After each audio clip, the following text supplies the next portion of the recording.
नमस्कार, आप देख रहे हैं न्यूज समय तक और मैं हूं आपके साथ अमन त्रिवेदी। आइए नजर डालते हैं आज की ताजा खबरों भारत पर। बना रहा दुनिया की सबसे ऊंची एयरफील्ड। केंद्रीय रक्षा मंत्री राजनाथ सिंह ने जम्मू के देवक ब्रिज से किया शिलान्यास। पीओके अपने आप ही भारत में हो जाएगा शामिल, बस थोड़ा इंतजार कीजिए, बोले पूर्व सेना प्रमुख जनरल वीके सिंह। नए संसद भवन में जाते ही कर्मचारियों के परिधान में होगा बदलाव, नए लुक में नजर आएंगे संसद के कर्मचारी। शर्ट पर कमल का फूल, सिर पर मणिपुरी टोपी, ऐसा होगा नया ड्रेस कोड। मिशन 2024 के लिए बीजेपी ने दिल्ली में झोंकी ताकत, 300 जमीनी कार्यकर्ताओं की नियुक्ति की तैयारी, नामों की घोषणा जल्द।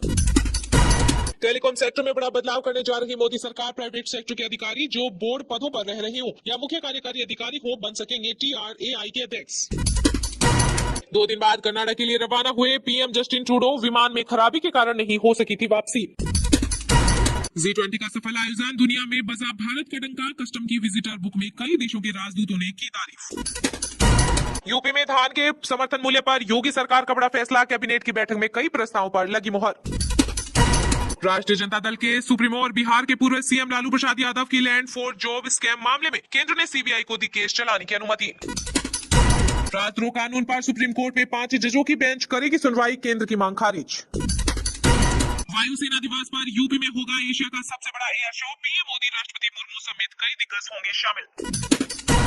डीजल गाड़ियों पर अतिरिक्त टैक्स लगाने पर बोले केंद्रीय सड़क परिवहन मंत्री नितिन गडकरी, कहा अभी सरकार के सामने कोई ऐसा प्रस्ताव नहीं। सनातन का अपमान है इंडिया का एजेंडा, भाजपा के वरिष्ठ नेता रविशंकर प्रसाद ने विपक्षी गठबंधन पर साधा निशाना। अमित शाह का छत्तीसगढ़ दौरा स्थगित, परिवर्तन यात्रा में शामिल नहीं होंगे केंद्रीय गृह मंत्री, कांग्रेस ने कसा तंज। जुबान खींच लेंगे, आंखें निकाल लेंगे, सनातन धर्म का विरोध करने वालों को भाजपा के मंत्री गजेंद्र सिंह शेखावत ने दी चेतावनी। आतंक को रोके, मिसाइल और ड्रोन तक दहशतगर्दों की पहुंच न हो, एक सुर में बोले सऊदी अरब और भारत। G20 की सफलता के लिए कांग्रेस ने की भारत की तारीफ, भारत यूरो कॉरिडोर को बताया बड़ी कामयाबी। पीओके भारत में हो जाएगा शामिल, केंद्रीय मंत्री वीके सिंह के बयान के पक्ष में उतरे संजय रावत, कहा इस कोशिश का करेंगे स्वागत।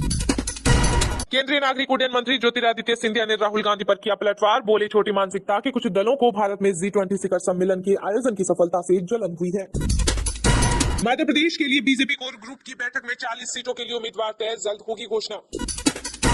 भारत में बार बार अपमानित किया गया, कनाडा के नेता ने पीएम ट्रूडो की G20 यात्रा का उड़ाया मजाक। मध्य प्रदेश में जेपी नड्डा और अमित शाह की मौजूदगी में दिल्ली में मंथन, आज आ सकती है बीजेपी की दूसरी लिस्ट, 64 सीटों पर हो सकती है घोषणा। G20 का सफल आयोजन, दिल्ली पुलिस आयुक्त ने दी सभी को बधाई, पुलिस कर्मियों को मिलेगी दावत और 2 दिन की छुट्टी। राजस्थान में सीएम पद के सवाल पर सचिन पायलट का बड़ा बयान, बोले कांग्रेस में हमेशा ही चुनाव जीतने के बाद विधायक दल और पार्टी मुख्यमंत्री के नाम पर निर्णय करती है। केंद्रीय मंत्री वीके सिंह के बयान पर सियासत तेज, संजय रावत बोले पीओके हमारा, तो सौरभ भारद्वाज ने बताया चीन से ध्यान भटकाने की कोशिश। झारखंड के पूर्व सीएम शिबू सोरेन की बिगड़ी तबीयत, दिल्ली के सर गंगाराम अस्पताल में हुई भर्ती। यूपी के मिर्जापुर में एक्सिस बैंक के बाहर कैश डिलीवरी गाड़ी से दिन दहाड़े लूट, गार्ड सहित 2 को मारी गई गोली। राजस्थान चुनाव से पहले कांग्रेस नेता हरीश चौधरी ने दिया बड़ा बयान, कहा चुनाव के समय कई लोग दल बदल सकते हैं। भारत ने चीन की महत्वाकांक्षाओं को दिया झटका, G20 की सफलता पर बोले आनंद महिंद्रा। राम जन्मभूमि की सुरक्षा के लिए एसएसएफ की पहली टीम पहुंची अयोध्या, 3 कंपनियों में शामिल है 280 जवान। मध्य प्रदेश में कांग्रेस की बैठक के बाद दिग्विजय सिंह का बड़ा बयान, कहा एमपी में विपक्ष पर ईडी और आईटी के छापेमारी की तैयारी में बीजेपी। नू हिंसा में मारे गए अभिषेक के परिजनों से मुलाकात के बाद सीएम खट्टर बोले दोषियों को बख्शा नहीं जाएगा। महाराष्ट्र में मराठा आरक्षण के मुद्दे पर सुप्रिया सुले का सरकार पर तंज, कहा मनोज जारांगे 109 दिनों तक आंदोलन पर बैठे थे, उस समय राजेश टोपे ने प्रेम और शांति से बात करके रास्ता बनाया था। मोरक्को में भूकंप से मरने वालों की संख्या हुई 2800 के पार, कई देशों ने भेजी सहायता दल। ईडी के समन पर बंगाल की मुख्यमंत्री ममता बनर्जी ने कहा बेवजह अभिषेक को किया जा रहा है परेशान। इंडिया गठबंधन की कैंपेन कमेटी की आज होगी पहली बैठक, रैलियों पर होगा विचार। छत्तीसगढ़ में 44% मतदाता विधायकों से नाराज, सीएम फेस को लेकर सर्वे में सामने आई बड़ी बात। हरियाणा में फसलों के बीमा से जुड़े मुद्दे पर घिरी खट्टर सरकार, कांग्रेस की वरिष्ठ नेता किरण चौधरी बोली इज्जत बचाने के लिए अब सरकार घुटनों पर आ गई है। महाराष्ट्र में मराठा आरक्षण पर सर्वदलीय बैठक में सीएम शिंदे का ऐलान, कहा जालाना के आंदोलनकारियों पर दर्ज मुकदमे होंगे वापस। ईडी दफ्तर पहुंची टीएमसी सांसद नुसरत जहां, फ्लैट बिक्री में करोड़ों की धोखाधड़ी के मामले में हुई पूछताछ। हरियाणा में हाईवे पर बनेगी नई हवाई पट्टी, डिप्टी सीएम दुष्यंत चौटाला ने किया ऐलान, नू तथा गुरुग्राम जिलों की चमकेगी तस्वीर। बदलेगी राजधानी की तस्वीर, आतिशी बोली अब G20 की तर्ज पर चमकेगी पूरी दिल्ली। आज कोटा नहीं जाएंगे सीएम अशोक गहलोत, अपरिहार्य कारणों से टला रिवर फ्रंट के उद्घाटन में जाने का कार्यक्रम। यूपी में बारिश से बिगड़े हालात, डिप्टी सीएम ब्रजेश पाठक बोले सरकार पूरी तरह तैयार, अलर्ट पर प्रशासन। हरियाणा के गुरुग्राम से हिरासत में लिया गया मोनुमानी शहर नासिर जुनैद हत्याकांड में राजस्थान पुलिस को थी तलाश। पश्चिम बंगाल की सीएम ममता बनर्जी 11 दिनों के लिए विदेश यात्रा पर हुई रवाना, स्पेन दुबई में बिजनेस समिट में लेंगे हिस्सा। हिमाचल दौरे पर पहुंची प्रियंका गांधी, आपदा प्रभावित लोगों का जाना हाल, मनाली के लिए हुई रवाना। रूस पहुंचे gym Jong Un, president Putin से करेंगे मुलाकात, पश्चिमी देशों को हो रही जबरदस्त टेंशन। गोस्वामी तुलसीदास की रामचरितमानस अब हर रोज सुबह 6 बजे दूरदर्शन पर दिखाई जाएगी। पश्चिम बंगाल की सीएम ममता बनर्जी ने निभाया टीएमसी का चुनावी वादा, उपचुनाव जीतने के बाद धूपगुड़ी को भी सब डिवीजन बनाने की घोषणा। कोलकाता में वित्तीय धोखाधड़ी मामले में नुसरत जहां को लगभग 3 महीने की मिली राहत, दिसंबर में होगी अगली सुनवाई। रामलला विराजमान होंगे तो हनुमान जी गदा लेकर घूम रहे होंगे, उद्धव ठाकरे के बयान पर केशव प्रसाद मौर्य का पलटवार। सब्जियों की कीमत में कमी के चलते खुदरा महंगाई दर में आई कमी, अगस्त 2023 में 6.83% रही रिटेल इन्फ्लेशन। मणिपुर में लगे भूकंप के झटके, रिक्टर स्केल पर 5.1 मापी गई तीव्रता।